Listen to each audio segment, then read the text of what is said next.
Hi, I'm Chucky, and I'm your friend to the end. Hey viewers and friends, Andrew back again, and welcome to another video. And today I am here to review Curse of Chucky, probably my most anticipated movie of the year, to be honest. Now, I'm a massive fan of Child's Play 1, 2 and 3, especially the first two. The original Child's Play was the movie that got me into horror, so yeah, my hype levels and expectations were through the roof for Curse of Chucky. I've been following the movie since it first got announced, watched the trailers, done quite a bit of research on the film, so I had a rough idea what to expect, so we'll definitely see if it met my expectations. So I ended up picking up the complete Chucky Blu-ray box set like a lot of you guys have. I'm not here to review the overall box set, just to talk about Curse of Chucky. So I watched this movie the day that the box set arrived. So yeah, let's get started. Alright, so the storyline behind Curse of Chucky is it centers around a character called Nika, who's wheelchair bound.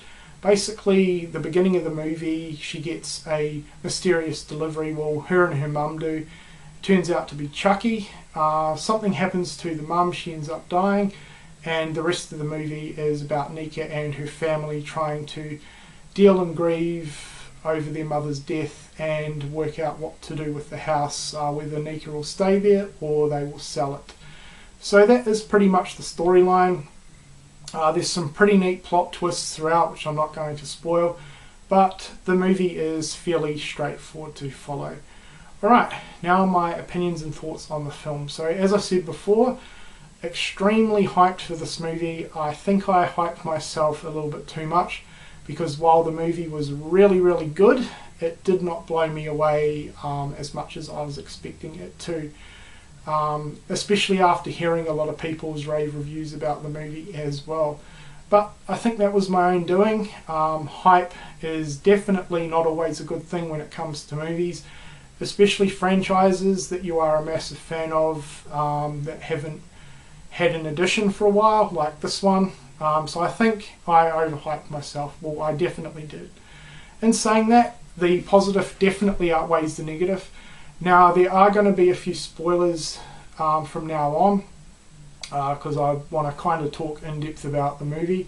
So if you haven't seen the movie yet, you have been warned, and if you don't care about spoilers, keep watching, but I'm going to try and keep them to a minimum.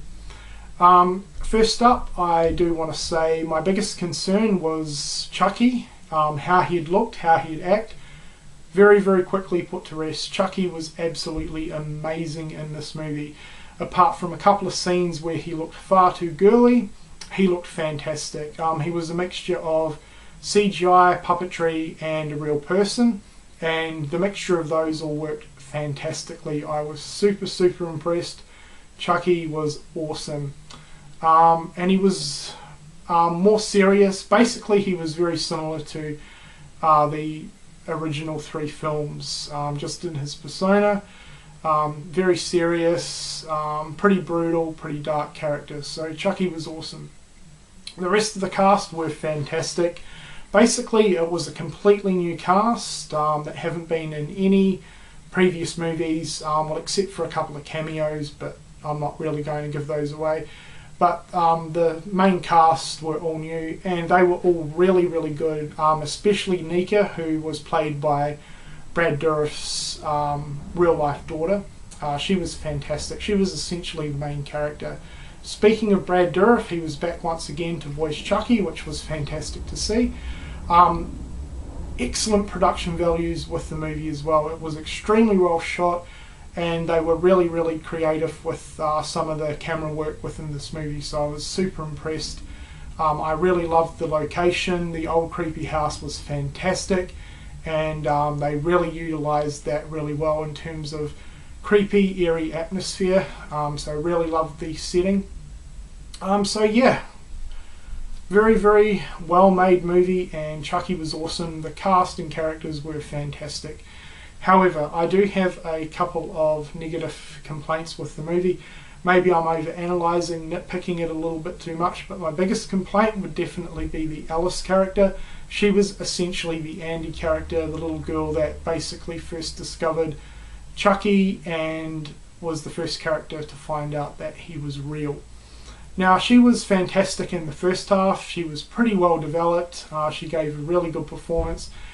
However, she was playing a game of hide and seek with Chucky, and basically for the second half of the movie, or when Chucky turned into the murdering doll, she basically was abandoned. That was really disappointing to me. I kind of wish she was involved with trying to put a stop to Chucky, but that wasn't the case. And she was kind of dumb and naive towards Chucky as well. You know, Andy from the original movies, he clued on pretty much straight away that Chucky was bad. Alice did not, and that kind of bugged me. The ending, again, I wasn't a big fan of because of that, but I don't really want to give too much away. The other major complaint that I have with the movie is the pacing. This was pretty slow, especially for the first hour. I was really wishing that the pace would pick up. It was kind of slow going, focusing on Chucky as well. There was a lot of character development within this movie, probably more so than any of the previous movies within the franchise, which wasn't necessarily a bad thing, but I kind of wish that the movie moved at a slightly faster pace. So they're pretty much my only two major complaints with the movie. One thing I did forget to mention that I absolutely loved was the way that they linked this together with the previous sequels, especially the three original movies. Pretty much straight from the start, there were a lot of references and nods to the original films. Certain characters were mentioned and stuff like that, which I thought was fantastic. And halfway through the movie, there was a major plot point which I did not see coming, but it was fucking awesome. I'm not going to spoil anything, but you basically find out why Chucky has arrived with this family, and it basically links everything together with the original films. Absolutely amazing job on that. Definitely one of the major highlights within this movie. Now, it's not always easy for reboots for long-winding franchises to do that, but they absolutely nailed it on the head. Another thing that I quickly wanted to mention is, if you haven't seen the movie yet, make sure you watch it right through to after the credits, because there is a awesome surprise. That is all I'm going to say, and I really wish that surprise had been the real ending to this movie. It would have been fucking awesome. Anyway, I think I've pretty much said everything that I've wanted to say about Curse of Chucky. For the most part, I was really happy with this addition to the franchise. Apart from the few negative things, the movie was really good. So hopefully upon rewatching it, I grow to love it a bit more. In terms of ranking it within the franchise, I would probably rank it 4th, maybe 3rd. It has been a while since I've seen part 3, so... But in saying that, I still think I prefer the original 3 movies than this. Definitely prefer part 1 and 2. This shits all over Bride and Seed. I'm not even going to mention those 2 movies because I think they are utterly atrocious. But all in all, Curse of Chucky was a really good addition to the franchise. They brought it back to the original roots, which is what I wanted, and I know what a lot of Chucky fans wanted as well. So they did a really good job there. For an overall score, I will give it 3 out of 5. Anyway guys, that has been my review of Curse of Chucky. If you've seen this movie, I'm pretty keen to talk to you about it, so let me know what you think of it. If you haven't seen it and you are a Chucky or Child's Play fan, I do highly recommend it. It was a really good addition to the franchise. Anyway, 3 out of 5 for me for Curse of Chucky. Hope you've enjoyed the review, and thank you for watching.